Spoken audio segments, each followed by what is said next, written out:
واليوم ونحن نقف في هذه اللحظة الحاسمة نجد أنفسنا أمام خطر جديد يتمثل في محاولات فلول النظام الساقط. أننا لن نتسامح مع فلول النظام الساقط الذين قاموا بارتكاب الجرائم ضد قوات جيشنا ومؤسسات الدولة. Suriah kembali diguncang pertempuran setelah pemerintahan baru berkuasa. Kali ini, pertempuran melibatkan pasukan keamanan Suriah dan kelompok loyalis eks-presiden Suriah Bashar al-Assad. Bentrokan yang menewaskan lebih dari 1.000 orang itu menjadi yang terburuk sejak Assad digulingkan. Bagaimana ini bisa terjadi dan apa langkah yang diambil Presiden sementara Suriah Ahmed al-Sharaa untuk memulihkan situasi politik di Suriah? Simak selengkapnya dalam video berikut.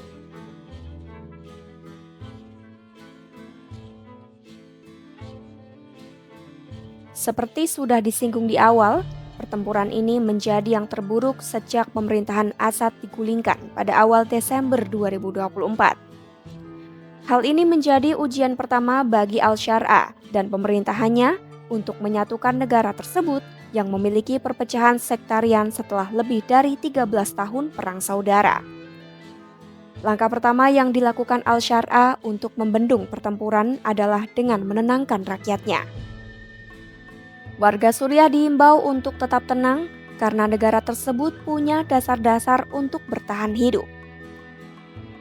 Al-Sharaa mengumumkan dirinya telah membentuk komite untuk menyelidiki kekerasan di masyarakat pesisir, mengadili para pelaku, dan mengungkap kebenaran. Sebuah komite tingkat tinggi juga ditugaskan untuk menjaga perdamaian sipil dan mendengarkan aspirasi warga Suriah. Al-Sharaa menilai pecahnya pertempuran itu menjadi bagian dari upaya pengikut rezim sebelumnya untuk menyeret Suriah ke dalam perang saudara. Oleh karena itu, ia menegaskan tidak akan menoleransi tindakan kejahatan kelompok loyalis Assad yang bertujuan memecah belah negaranya. فإننا قد أعلنا عن تشكيل لجنة لتقصي الحقائق للنظر والتحقيق في أحداث الساحل وتقديم المتورطين إلى العدالة وكشف الحقائق أمام الشعب السوري ليعلم الجميع من المسؤول عن هذه الفتن والمخططات. كما سنعلن عن تشكيل لجنة عليا للحفاظ على السلم الأهلي وستكون مكلفة من قبل رئاسة الجمهورية بالتواصل المباشر مع الأهالي في الساحل السوري للاستماع إليهم وتقديم الدعم اللازم بما يضمن حماية أمنهم واستقرارهم ويعزز الوحدة الوطنية في هذه المرحلة الحساسة. أننا لن نتسامح مع فلول النظام الساقط الذين قاموا بارتكاب الجرائم ضد قوات جيشنا ومؤسسات الدولة وهاجموا المستشفيات وقتلوا المدنيين الأبرياء وبثوا الفوضى في المناطق الآمنة. فليس أمام هؤلاء سوى خيار واحد وهو تسليم أنفسهم للقانون فورا. Juru bicara Kementerian Pertahanan Kolonel Hasan Abdul Ghani juga memastikan pemerintah sedang menyisir pedesaan untuk mencari loyalis rezim Assad yang bersenjata. Pihaknya juga mengimbau pasukan yang terlibat di zona tempur mematuhi instruksi komandan militer agar operasi berlangsung cermat dan disiplin.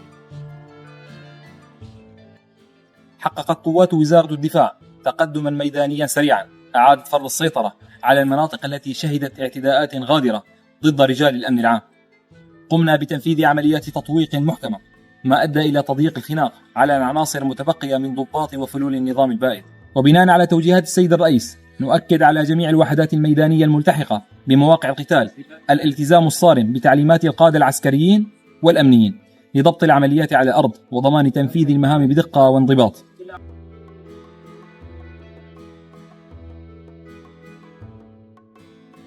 Pemerintahan baru Suriah saat ini didominasi oleh kelompok Hayat Tahrir al-Syam atau HTS yang berhasil menggulingkan rezim Assad pada Desember 2024. Rangkaian pembunuhan balas dendam pun terjadi sejak Jumat 8 Februari 2025 saat sekelompok pria bersenjata loyalis pemerintahan baru menyerang kelompok minoritas Alawi pendukung Assad. Pertempuran berpusat di wilayah pesisir yang menjadi tempat tinggal sebagian besar kelompok Alawi. Pemantau hak asasi manusia Suriah yang berbasis di London, Inggris, SOHR, menyebut pasukan pemerintah menyerang dengan drone, tank, dan artileri. Di daerah lain, pasukan pemerintah juga tengah memburu kelompok bersenjata yang berafiliasi dengan militer rezim Assad. SOHR melaporkan 745 warga sipil terbunuh akibat bentrokan tersebut. Pasalnya, pasukan pemerintah disebut tidak membedakan antara warga sipil dan loyalis Assad yang bersenjata. Selain mereka, sebanyak 125 aparat pemerintah dan 148 anggota kelompok loyalis Assad juga tewas. Akibat pertempuran ini, layanan listrik dan air minum terputus dari kota Latakia. Sementara ribuan warga Alawi telah melarikan diri ke pegunungan dan ke Lebanon. Anggota parlemen Lebanon, Haidar Nasir, menyebut banyak warga Alawi juga berlindung ke pangkalan udara Rusia di Meimim. Perseteruan antara pasukan keamanan Suriah dengan kelompok loyalis rezim Assad menjadi tantangan besar bagi pemerintah baru Suriah. Al-Syara memperingatkan warga Suriah untuk tetap tenang dan menjaga persatuan, serta akan menindak tegas sisa-sisa pasukan Assad yang melakukan tindak kejahatan. Mampukah Al-Syara mengentaskan konflik hingga situasi di Suriah benar-benar kondusif? Simak terus perkembangannya hanya di kanal YouTube Kompas.com.